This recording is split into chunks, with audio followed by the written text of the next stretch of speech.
자, 문제 풀도록 하겠습니다. 1장 같은 경우에는 우리가 이론에서 배웠던 이제 간호의 역사와 관련된 거예요. 1번, 모자보건 사업이 잘 발달한 나라로 세계에서 두 번째로 빠르게 면허 등록법이 실시된 나라, 뉴질랜드입니다. 그래서 영국 간호하고 미국 간호가 가장 잘 받아들여져서 바람직한 간호 발전을 하고 있는 나라, 뉴질랜드. 요거는 기억을 하세요. 그냥 외우세요. 1번의 답 3번입니다. 2번, 중세 후기 간호에 대한 설명으로 옳은 것은 기억, 평신도 단체는 맨발에 누더기를 걸치고 자신의 소유와 지위를 버리고 간호를 실시하였다. 디귿 먼저 보세요. 성 도미니크, 성 프란시스단이 그들의 제자로서 활동하였고 성 클라라단은 나병 환자 간호를 실시하였다. 이렇게 되어 있는데 이거는 지금 보면은 그 탁발승단을 얘기를 하는 거죠. 그래서 유니버시티에 등장 종합대학교의 시초가 되었습니다. 그래서 답은 5번이에요. 다 해당되고요. 3번, 대한민국 정부 수립과 함께 1948년 이후 일어난 일로 올바른 조합. ICN 정회원국을 인정받았고 육군 간호장교단이 조직이 되었어요. 간호사업과가 설치되었고 ICN 최초 한국 대표 파견은 이거는 그 일제시대 때 이제 일어난 일이죠. 그래서 답은 기억, 니은, 디귿이고요. 4번, 이건 중요합니다. 이거는 잘 알아두셔야 돼요. 간호 역사를 배우는 이유. 우리가 역사를 배우는 이유가 뭐냐면 현재 문제를 해결하는 지침이 돼요. 역사, 과거의 역사, 모든 역사 마찬가지예요. 근데 간호에서도 역사를 배우는 이유, 선조들의 문제 해결 방식을 엿볼 수가 있어요. 그 다음에 간호 역사와 관련된 학문도 함께 배울 수가 있어요. 역사를 모르는 민족은 미래가 없다고 합니다. 그런 말이 있죠. 그래서 그 기억, 니은, 디귿. 자, 직무 한계를 명확히 하는 데 도움이 되는 것은 역사가 아니라 간호윤리죠. 기억, 니은, 디귿. 자, 4번을 잘 알아두세요. 5번, 다음 중 ICN에 대한 설명으로 옳지 않은 것은 1번, 1899년에 페닉 여사에 의해서 창립되었습니다. 제2의 간호혁명을 일으킨 페닉 여사. 그 다음에 2번, 간호직과 간호사를 대변하는 공식기구로서의 역할을 하는 것이 ICN이고요. 3번, 정치와 사상, 종교를 초월한 순수한 전문단체입니다. 자, 4번, 총회는 5년마다 열리며 본부는 영국 런던에 있다 되어 있는데, 자, 이게 본부가 그 스위스에 있죠. 스위스에 있고요. 그 다음에 우리나라는 1949년 정회원국으로 가입이 되었습니다. 4년마다 열려요. 총회는. 5번의 답은 4번입니다. 6번, 국제적십자사를 설립한 인물과 국가의 연결. 스위스의 앙리 디낭이 국제적십자사를 설립했습니다. 7번, 십자군 전쟁으로 감염병이 늘어나자 부상당한 군인을 치료하기 위해서 창설된 간호단으로서 현재 앰뷸런스의 시초가 된 것, 요거 외워두세요. 성 나자로 간호단이에요. 성 나자로 간호단, 아니 기사 간호단이에요. 기사 간호단. 성 나자로 간호단 같은 경우에는 나환자를 했고요. 자, 기사 간호단은 십자군 전쟁으로 감염병이 늘어나자 부상당한 군인을 치료하기 위해서 만든 간호단이 기사 간호단이에요. 답은 1번. 그래서 현재 앰뷸런스의 시초가 됐죠. 8번, 요거는 외워두셔야 돼요. 우리나라 간호교육 제도를 역사적 순으로 나열한 것. 답이 3번인데, 자, 간호부 양성소, 고등간호학교,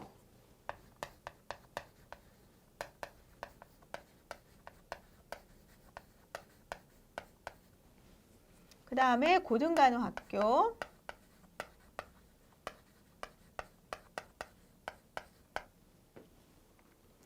간호부 양성소는 다 앞에 다 나왔죠. 그 다음이 간호학교가 아니라 고등간호학교예요. 그 다음에 간호학교.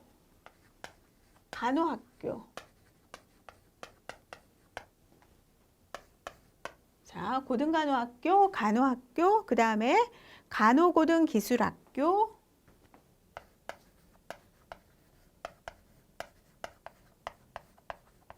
이거는 시험 문제에 참 많이 나와요.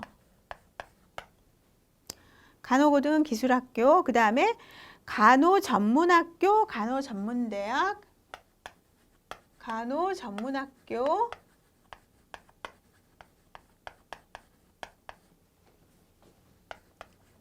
간호전문대학, 그 다음에 대학으로, 간호전문대학이 이제 3년제에서 4년제로 다 바뀌었죠.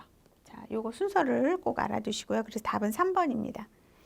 9번 중세간호에 영향을 미친 사회제도로 오른 것은 수도원 중심의 봉건제도의 기사제도였어요. 자, 신부의사제도 같은 경우에는 이거는 이제 그러니까 이집트에서 유행했던 제도였죠. 그래서 기억, 니은, 디귿이죠. 10번 종교의 암흑시대를 초래하는 데 직접적인 영향을 끼친 것은 바로 종교개혁이었어요. 종교개혁으로 인해서 이게 간호의 암흑시대예요. 그래서 중세 암흑시대하고 간호의 암흑시대는 틀려요. 근대의 간호의 암흑시대가 온 거죠. 종교개혁으로 인해서 수도원이 폐쇄가 되고 수도원 신부하고 그 수녀원을 중심으로 한 수도원의 구제사업을 위한 조직이 제거가 됐죠. 그래서 답은 3번, 11번 크리미아 전쟁 당시 나이팅게일의 업적을 설명한 것 중 옳은 것은, 자, 이거는 그 은닉된 군대 물자의 활용과 친지들을 통한 물자 지원 의뢰, 간호사들의 자유로운 행동을 최대한 허용, 이건 아니죠. 군대 위생제도 혁신과 관리제도 개선을 의뢰했어요. 파견된 간호단의 조직된 활동과 권익도모의 필요성을 인식한 거는 아니었어요. 니은하고 리을이죠. 12번 대한민국 정부 수립 후에 일어난 일이 아닌 것. 자, 정부 내 간호 조직의 확대는 이거는 의정국 안에서 간호사업가로 격화되면서 이 확대가 아니라 굉장히 감소가 되었어요. 사업국이 사업과가 되면서 사업계로 바뀐 거죠. 13번도 많이 나오는 문제 중에 하나예요. 고대에서 현대의 전문 간호에 이르기까지 간호의 발전 과정으로 맞는 것은, 자, 맨 처음이 가족 간호가 아니라 자기 간호. 그 다음에 가족 간호. 요거 먼저예요. 자기 간호, 가족 간호, 그 다음에 종교 간호, 직업 간호, 그리고 현대 간호입니다. 그래서 답은 2번이에요.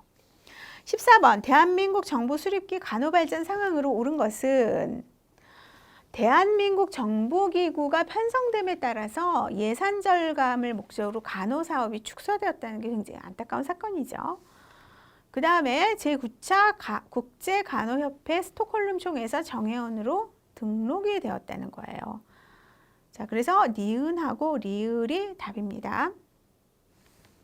그 다음에 1970년 4월 대한간호협회 산하단체로 발족되고 1974년 4월에 독립하여 7개의 전공 분야별 학술 활동을 하는 단체는 대한간호학회입니다.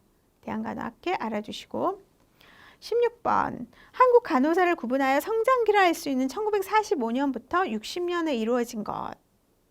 대한간호협회로 명칭이 바뀌고요. 이때 ICN의 정회원국이 되었어요.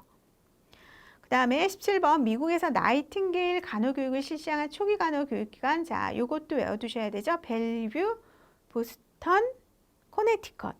벨뷰, 보스턴, 코네티컷.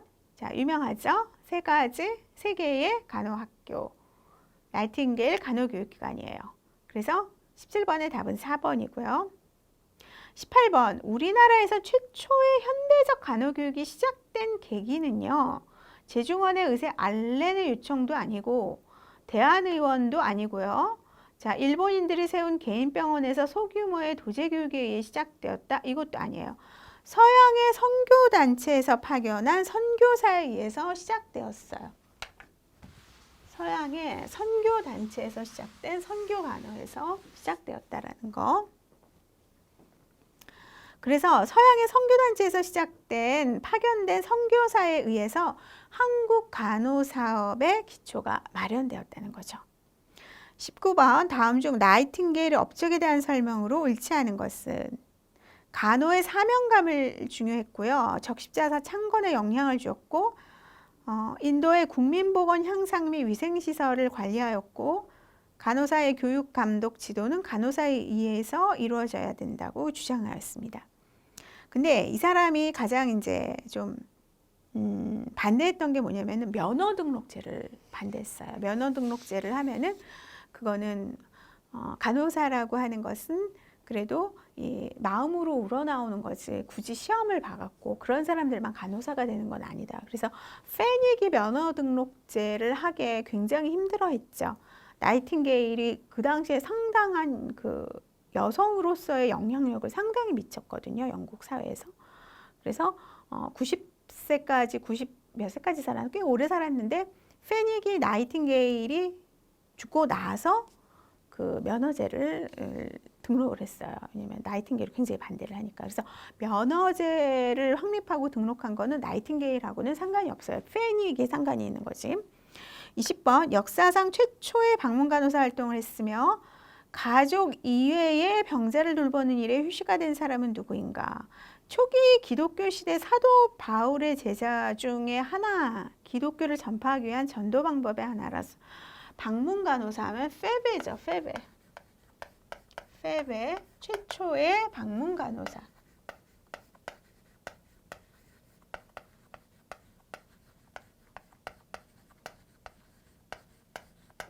최초의 방문 간호사였어요. 그래서 20번의 답은 1번입니다.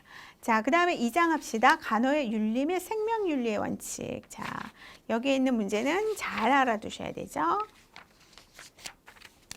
1번 한국간호사 윤리강령에서 간호의 근본 이념. 자, 한국간호사 윤리강령에서의 간호의 근본 이념은요. 인간의 존엄성과 생명의 기본권 존중이에요. 인간의 존엄성과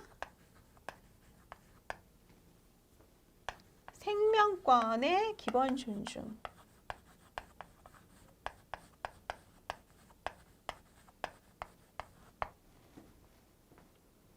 그래서 답은 4번입니다. 2번 대한간호협회가 윤리강령을 제정한 이유로 볼 수 없는 것은 인류 건강과 사회복지를 지향하기 위해서 간호사업의 발전 도모. 자, 간호사의 권익 도모가 윤리강령을 제정한 이유로도 들어가요. 전문인으로서의 도덕적 의무 실현. 근데 5번 간호사의 간호 제공 선택에 대한 어떤 권리 존중은 이거는 아니죠. 이거는. 그래서 1번, 2번, 3번, 4번이 제정한 이유고요. 5번이 답이에요. 3번 윤리의 기본 개념에 속하는 것. 도덕, 비도덕, 옳음, 그름, 권리, 의무, 좋음, 나쁨에 들어가지 성공과 실패는요. 윤리의 기본 개념에 속하지가 않습니다. 4번 특실, 일반실, 1, 2, 6인용 병실을 갖춘 병원에서 간호관리자로부터 1인용 병실에 입원한 환자에게 더 특별히 간호를 잘하도록 요구받았다. 이런 요구에 윤리적 갈등을 느끼기 시작한 것. 자, 정의의 원리예요. 이거 잘 알아두세요. 정의의 원리라고 하는 것은 뭐냐면은 이거는 그 분배의 원리하고 똑같은 거예요. 각자 가야 할 몫이 정당하게 가는 것. 1인실에 있다고, 특실에 있다고 더 좋은 간호, 더 뭐 서비스가 그 확실한 간호, 그리고 환자한테 직접 간호를 더 해야 된다. 그런 거는 아닌 거죠. 그런 거는 정의의 원칙에 위배가 되는 거예요. 답은 1번입니다. 5번 간호사는 긍정적이고 적극적으로 대상자를 도와주고 선을 행하는 것으로 과거에도 이것을 행해야 했고 미래에도 이것을 행해야 한다. 이것은 무엇인가? 자, 친절과는 다른 거죠. 선행의 원리예요. 선행의 원리. 적극적으로 대상자를 도와줘야 돼요. 그래서 의료인들 같은 경우에는 만약에 누가 누워서 이렇게 쓰러져 있는데 뭐 심장 발작을 일으키고 있다. 자는 게 아니라 쓰러져 갖고 싱코를 일으켰다. 그냥 지나가면은 안 돼요. 나중에 걸려요. 자, 그래서 이거는 선행의 원리입니다. 6번 자율성의 원칙이란 간섭이나 강요를 받지 않고 개인이 스스로 행동을 결정하도록 해야 한다는 원칙이다. 환자의 자율성 원칙을 보장하기 위해서 가장 옳은 장치 사전동의죠. 사전동의.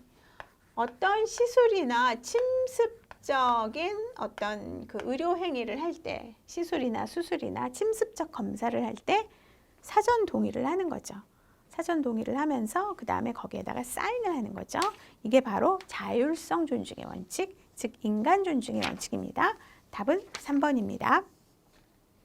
이게 안 되면은 전단적 의료가 되는 거죠. 전단적 의료라고 하는 것은 불법 행위에 들어가요. 7번 간호사가 병동 근무에 늦게 나오는 일, 환자의 약을 정해진 시간보다 늦게 투약하는 일, 멸균 소독 시간을 대강 짐작 측정하는 일 등이 있다. 이 간호사에게 결여된 인격적 자질은 무엇인가? 성실, 정확, 정직이죠. 그렇죠? 성실성의 규칙, 정직의 규칙에서 다 어긋나죠. 자율성하고는 상관이 없는 거죠. 답은 1번이에요. 8번. 환자가 응급수술을 해야 하는 상황에서 보호자가 수술을 거부하였다. 이에 한 의사는 치료를 하지 않으면 해가 될 수 있는 상황만 설명하였고 다른 한 의사는 무작정 수술을 시행하였다. 이 경우 각자의 윤리 원칙은 자, 8번 같은 경우에는 많이 나오면서 상당히 난이도가 높은 윤리 문제입니다. 해가 될 수 있는 상황을 설명했다. 수술을 거부했으니까. 이거는 이제 자율성의 원칙이에요. 환자에게. 하지만 다른 환자는 무작정 수술을 시행했어요. 왜냐? 응급 환자니까. 자, 그러면은 두 의사가 충돌을 하는데 이런 경우에는 이제 그 해가 될 수 있는 상황 설명하면서 같이 수술을 하는 거죠. 이게 바로 자율성과 선행의 원리가 충돌이 되는 그런 어떤 원칙 상황입니다. 그래서 4번이고요. 9번 병원윤리위원회에 대한 설명으로 옳지 않은 것은 교육의 장이나 자원을 공급하고 법정에 할 수 있는 것보다 그 개별 사례에 더 민감할 수가 있어요. 체계적인 의사결정 절차를 확보하는 기전을 제공하고 병원 직원의 윤리의식을 고취시켜 주는데 이게 환자의 생명 유지를 위한 노력을 하는 것은 아니에요. 병원윤리위원회는. 그래서 답은 1번입니다. 10번 병 인식이 없는 정신질환자가 자, 병에 인식이 없어요. 자기가 병에 걸렸는지 안 걸렸는지. 투약 거부 시 간호사는 어린아이처럼 달래거나 강제로 투약하는 경우가 많다. 이런 경우 간호사의 행위가 도덕적으로 정당화될 수 있는 상황. 자, 이거는 뭐냐면요. 의사결정 능력이 손상되거나 투약 결과 치료 효과가 명확해요.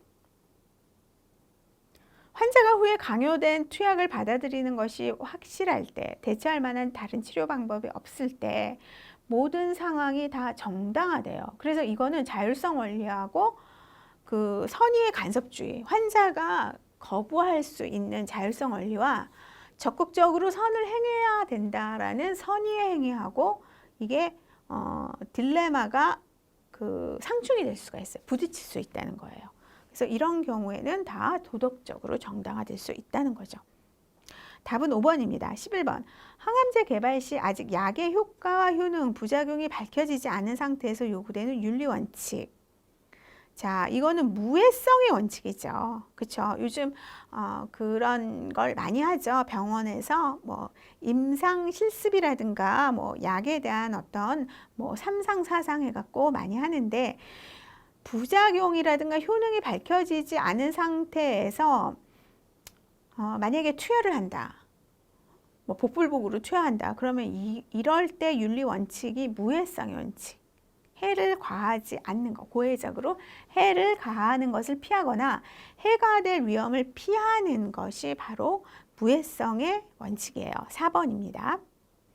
12번 의료기관에서 입원하고 있는 환자의 권리. 자, 인간의 존엄성을 유지할 권리. 치료 과정에 대한 설명을 충분히 받을 권리가 있어요. 환자는 사적인 일에 간섭받지 않을 권리, 의료보장의 의료보장 개선을 나라에 요구할 권리도 있어요. 그 다음에 뭐 참가하거나 협동할 권리도 이거 말고 이 권리 외에 또 이제 의무도 있죠. 어쨌든 이 모든 권리 다 해당 사항이 되는 거고요.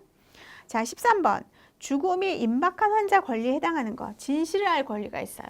내가 언제 정도에 어떤 병으로 죽어갈 수 있구나. 그 다음에 개인 신상 비밀을 보호받을 권리. 내 병에 대해서 우리 가족이나 어떤 사람한테는 알릴 수 있지만 다른 제3자에게는 그거를 밝히면 안 되죠. 그렇죠? 그렇게 해서 보호받을 권리, 진료를 받을 권리가 있고 병과 그 요양 방법 및 보건, 예방 등에 대해서 학습할 권리가 있어요. 자, 임종 환자들은요.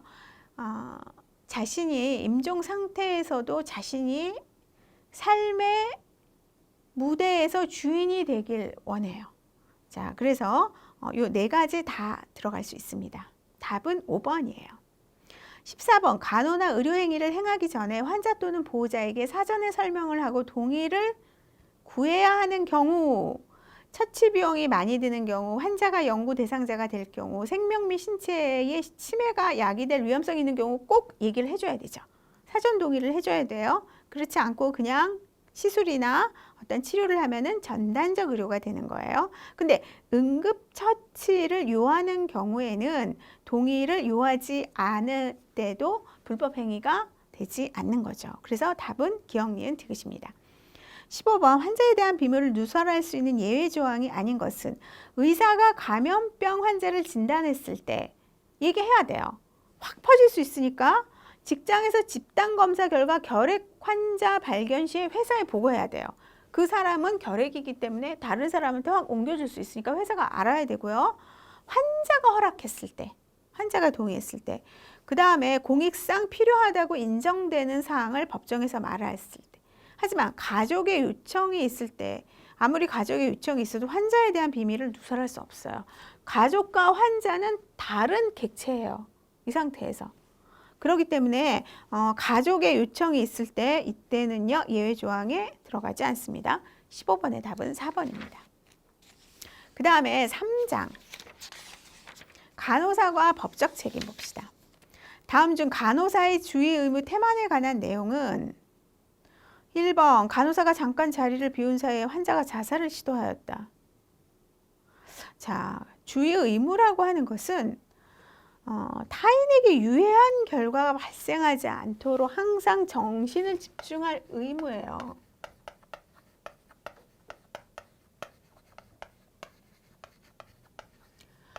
근데 간호사가 딱 자리를 비운 사이에 환자가 자살을 했다. 이거는 주의 의무 태만에 속하지 않아요. 2번 마취 주사를 놓다가 환자의 팔에 멍이 들었어요. 멍이 들 수 있죠. 근데 마비가 일어났다고 하는 거 이건 주의 의무 위반이죠.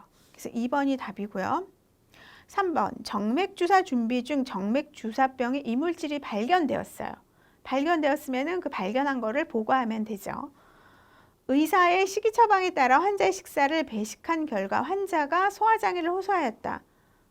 그러니까 의사의 오더에 따라서 했어요. 이건 주의 의무 태만이 아니고요. 5번 중환자에게 필요한 모든 간호법을 적절히 실시했으나 환자가 사망하였다. 이거는 불가항력적인 사고지 주의 의무 태만이 아닙니다. 그래서 1번의 답은 2번이에요. 2번 간호사의 법적 의무 중 확인 의무에 속하는 것. 그것 중 옳지 않은 것은 1번 간호사는 간호의 모든 행위와 내용을 확인해야 하는 의무가 있어요. 그래서 간호조무사한테 시켰어요. 근데 그걸 확인을 해야 돼요. 근데 확인을 하지 않고 알아서 했겠지라고 해서 어떤 의료사고가 일어났다 그러면 간호사에게 확인 의무 위반의 그런 문제가 생길 수가 있습니다. 자, 2번 확인 의무와 법적 근거는 헌법과 보건복지부령에 있다. 근데 이거는요 헌법이 아니라 형법과 민법에 있어요. 자, 주의 의무 확인 의무는 헌법이 아니라 형법, 민법. 그래서 채무불이행, 그 다음에 불법행위 이렇게 나올 수가 있죠.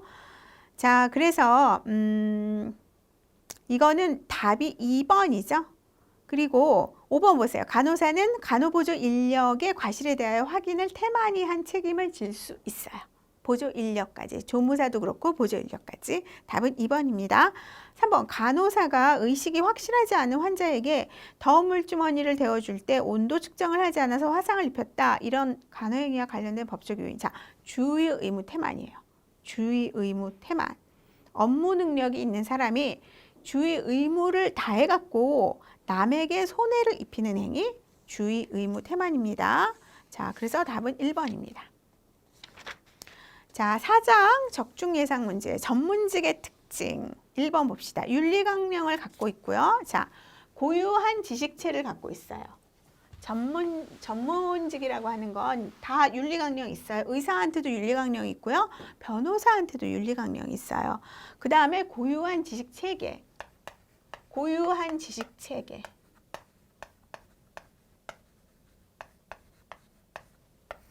고유한 지식체라고도 할 수가 있죠.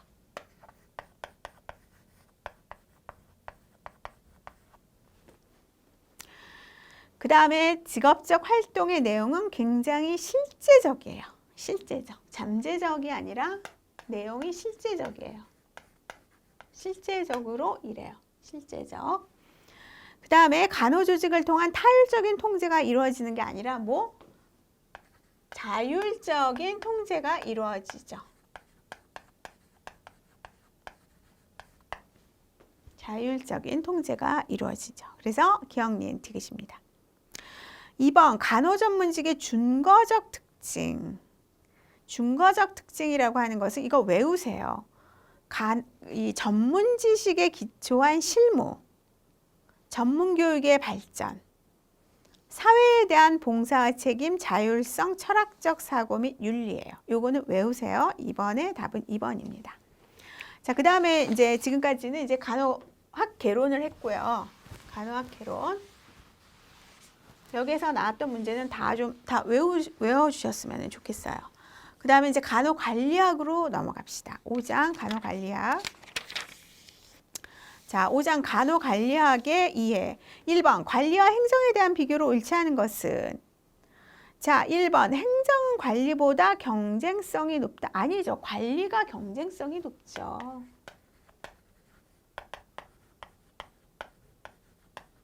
경쟁성이 높아요. 관리가. 그래서 행정은요. 공기관, 공공기관, 정부. 이거는 이제 민간기관이죠. 이렇게 해서 나눌 수가 있죠. 민간기관. 그래서 보면은 2번 보세요. 행정은 관리보다 법령의 제약을 많이 받아요. 정부기관이 법령의 제약을 많이 받잖아요. 그 다음에 행정은 관리보다 정치 권력을 많이 내포해요. 독점성이 강해요. 그리고 관리는 행정보다 경쟁을 도모하면서 경쟁이 강하니까 효율성과 능률성을 높게 평가하죠. 그렇죠? 그 다음에 5번 관리는 행정에 비해 분명하고 단일한 목표를 추구해요.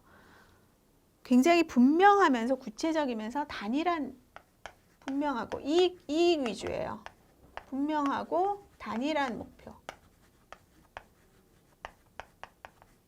근데 정부기관은 그렇지가 않잖아요. 그렇죠?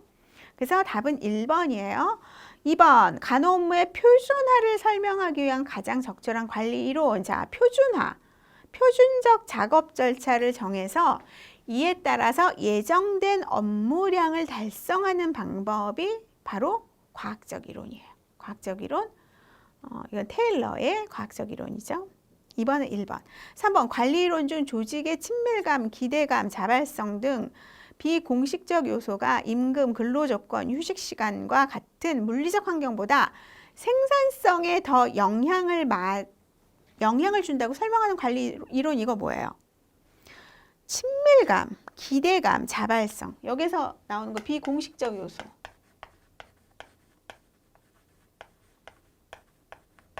인간관계론이죠.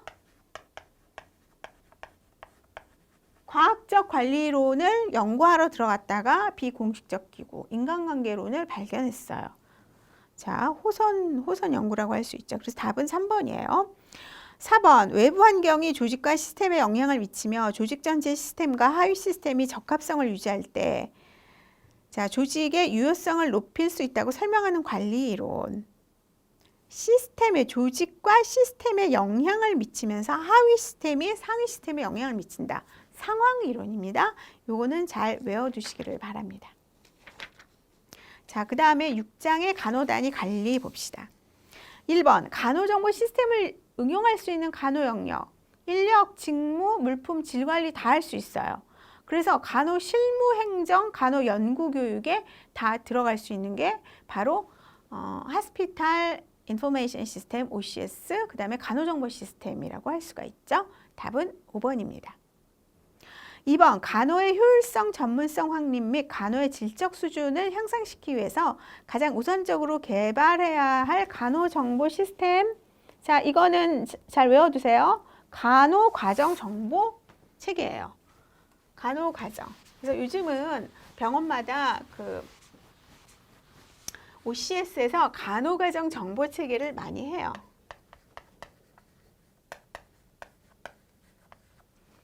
간호과정 정보 체계.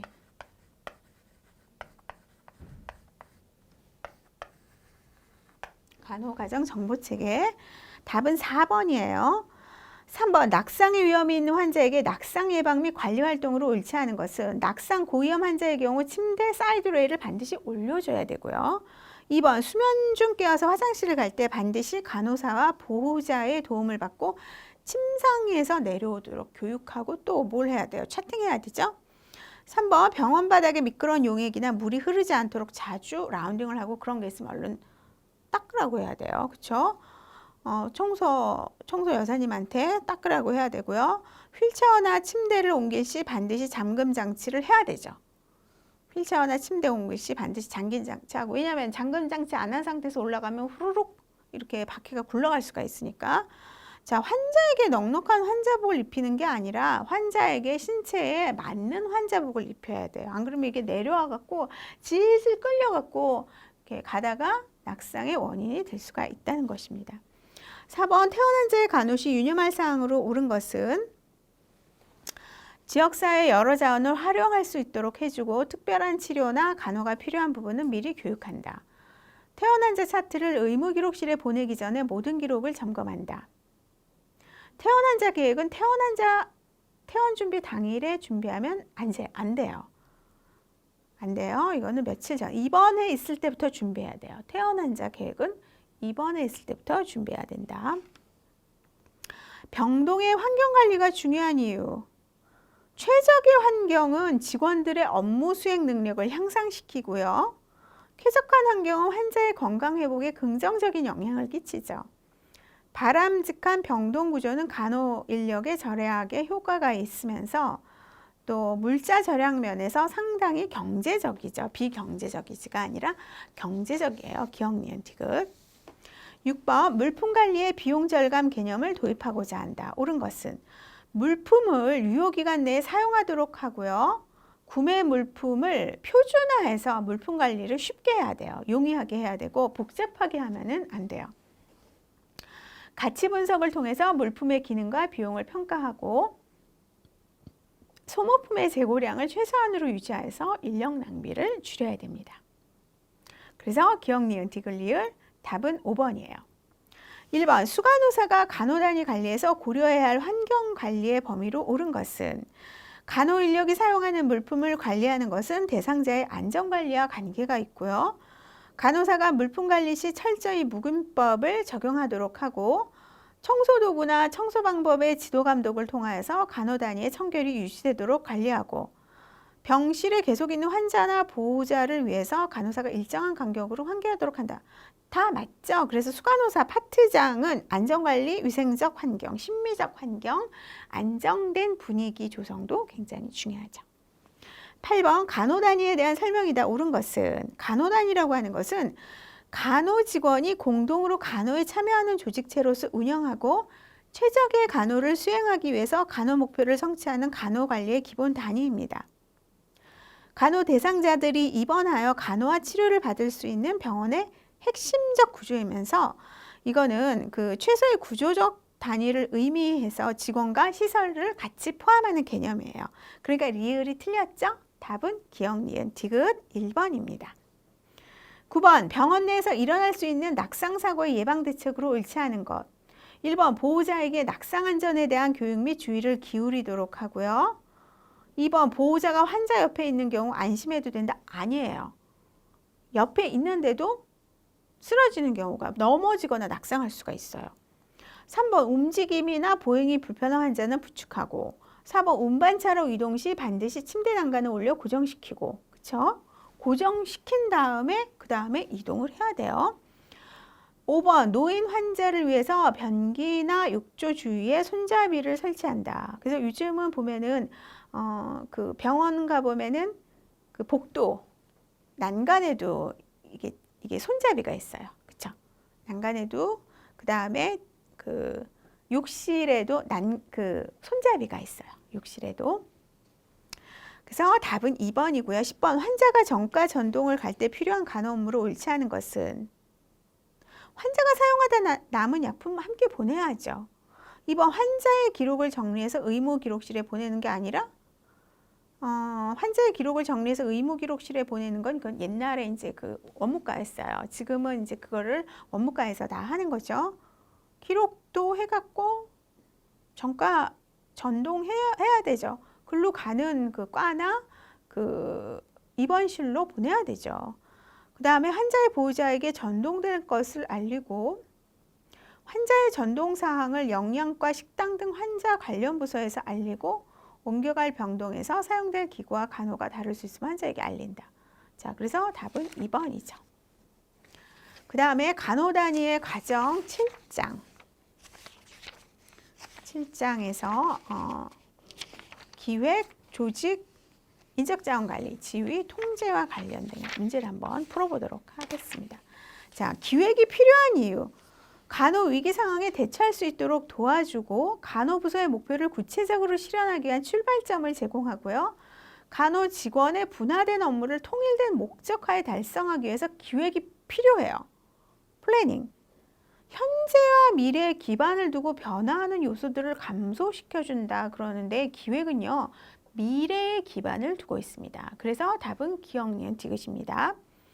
2번 간호단위 조직 시 간호 근무를 초번, 낮번, 반번 등 시간별 간호 단위로 부문화하는 것은 조직 구조의 변수 중에 무엇에 해당되는가? 자, 이거 중요하거든요. 간호 단위의 부문화, 조직의 부문화, differentiation이라고 해요.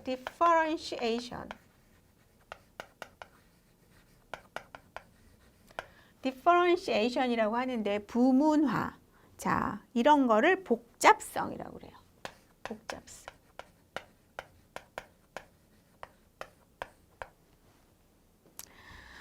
자, 그 다음에 3번 공식 조직과 비공식 조직, 프로젝트 조직에 대한 설명 중 옳지 않은 것은 공식 조직이라고 하는 것은 법령이나 규정에 의해 조직된 구조 맞죠? 2번 비공식 조직은 인간의 상호관계에서 자연적으로 발생하여 감정의 논리에 따라서 구성돼요. 비공식 조직, 향후회, 동창회 뭐 그런 거.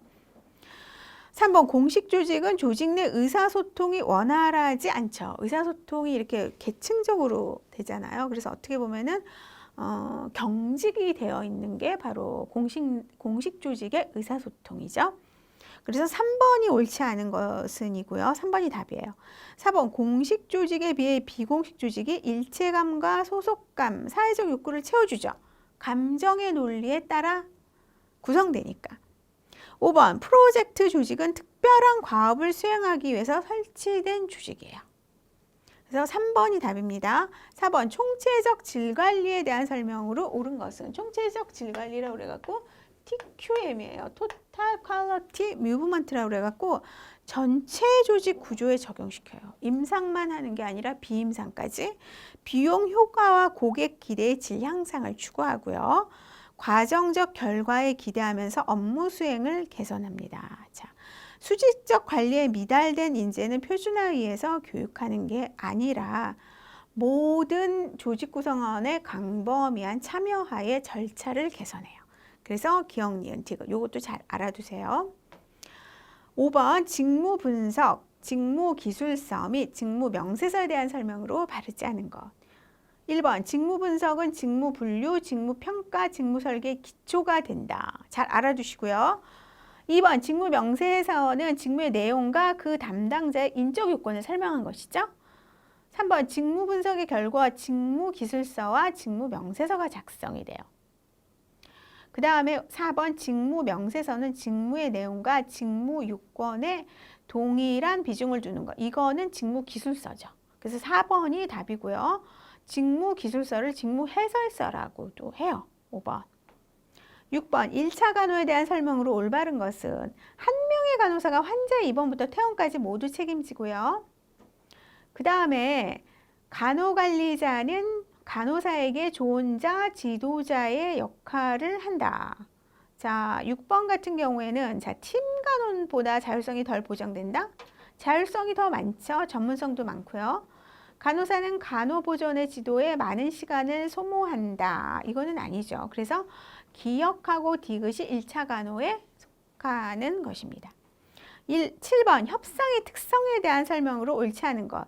협상이라고 하는 것은 합의점이 양 집단의 이상적인 것이 아니에요. 그래서 승자도 없고 패자도 없어요. 협상이라고 하는 것은. 협상에 이르기 위해서 협상자들의 기본 자세가 중요하고요. 양측이 수용 가능한 합의점 발견을 자신들의 과업으로 받아들이는 것이 중요하죠. 협상은 상호 양보를 통해서 합의에 도달하고 5번 보세요. 성공적인 협상을 위해서는 제3의 조정자나 중재자의 역할이 요구되지 방해가 되는 것 아닙니다. 그래서 답은 5번입니다. 이번 시간에는 여기까지 강의를 하도록 하겠습니다.